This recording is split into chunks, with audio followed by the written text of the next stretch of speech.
Hey, what's up everybody? My name is Steve. I'm the co-CEO for Team Liquid, and I've got a brief update on League of Legends for 2026. Look, I'd like to address a lot of the warranted criticism associated with, frankly, my decision to have Spawn remote coach for next year.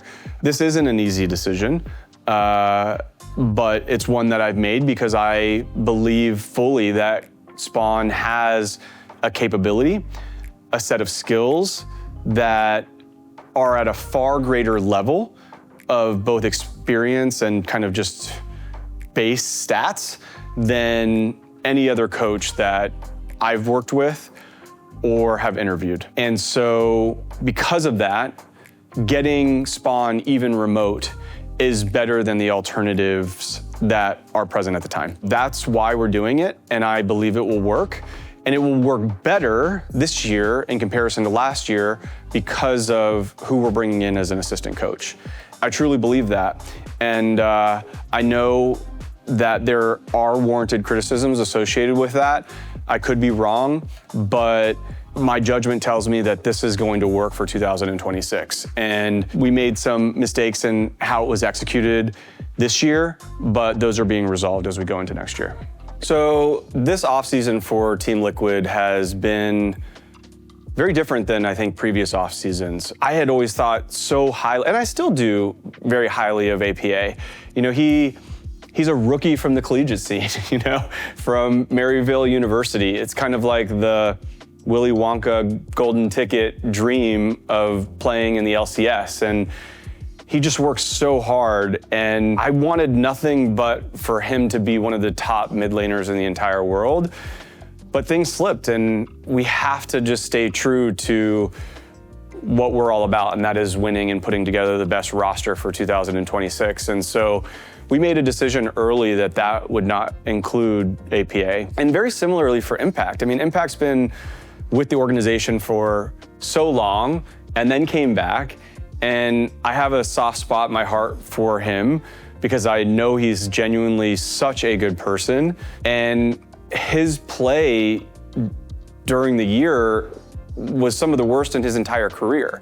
And we had to ask ourselves, like, is Impact's best in the future or is it in the past? And we had to make that tough decision that we were gonna head into a different direction. And so rather than trying to maintain the players and see if we had other options, we made the conscious decision to say, hey, let's just let the players know early. Let's let them go and find out what other teams that they may want to go play for and make the best of what the offseason has to entail. For us, a big conversation was around core. Are we going to continue with core? So we have to ask ourselves, are core's best years ahead of him or behind him? And it's actually really tough because core brings so much more than just his in-game play. Leadership, great engaging, good team dynamic, our review, our practice environment. He's just so stable to the roster, and he's a leader out of game too. And so we made that decision to extend with core and are doing all the things to ready him up to have the best year he's ever had in the background. So we made that decision to extend. Jan was a no-brainer. I mean, he is truly a very gifted player with a phenomenal mindset. He is his harshest critic, and I want to deliver him the best team possible to surround him with. And so I owe that to him. And so, yeah, so those were the kind of decisions that we made even prior to thinking about alternatives. And then once the offseason started, not officially, but like because we weren't playing in Worlds, you know, we started to do all of what we usually do in any kind of offseason, and we put together a really massive exercise of every potential player that is available globally, different permutations of the roster based on POVs from each of the respective coaches, myself and Dodo. And we come together and we kind of debate whether or not this permutation looks better than that permutation and why. Tons of consideration to in-game shot calling and leadership and point in career and play style and champion diversity, and the list goes on. And that's all kind of like also supported by Hatham, which is really important because he brings the data science behind and the analytics of all of the stats to kind of back up our anecdotal, intuitive kind of vibes or watching VODs to make sure that we're thinking about this the right way from a data perspective.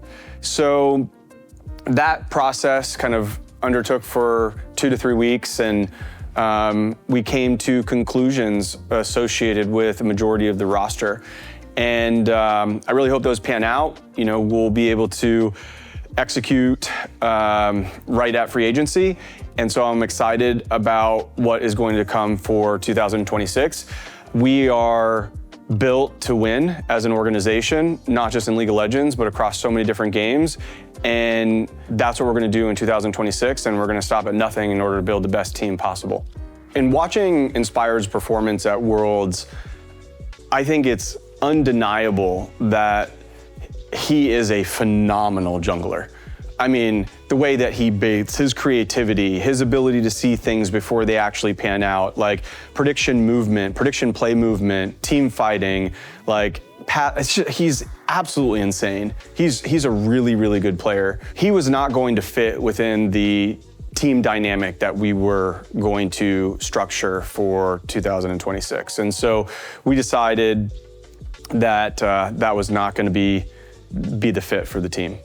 In forming this roster, and although we are not done yet, for what it's worth, how it is shaping up is very exciting. I will say, I'm very excited about the roster. I feel like I should knock on wood or something. I don't know, it's bad. But yes, I'm very excited about the roster. I think we've put together something that feels like it fits with all of the criteria that we should be evaluating in order to make the right type of team. That is not just on things that are being said on Reddit, but leaning into the right kind of data, the right kind of comms, the right type of team environment, the dynamics that we want both in and out of game, analyzing that across all of these different permutations and then coming to a conclusion and be this makes a lot of sense. This is the first time where it feels like that kind of puzzle that has been put together in the right kind of way. So I'm really excited about it. I think our staff have done an incredible job putting this roster together. I think there's a lot to be excited about watching League of Legends in 2026. Number one, we're getting back to the LCS. I think that was really important. And number two is that we built a pretty phenomenal team. And I want to see them not only win championships here domestically, but participate at Worlds and also EWC, and get some international competition under their belts. And they're going to kick that off by participating in the Caspa Cup, which is really exciting. We've built for that high level of competition, and I think we've got a phenomenal roster and an excellent coaching staff. So I'm excited about the future performance of the team. In addition to that, we've restructured our kind of content pod around League of Legends, and we're dialing up the type of content. We're getting creative and innovative with what we're publishing and the cadence and the platforms that we're going to be doing it on. I'm very excited about that, and I think it will be really fun to watch VIA as a Team Liquid fan in 2026. So that wraps up everything for 2026. There is one more thing, which is I really, really deeply want the approval from one individual in particular, and that is David Shynock. What do you think?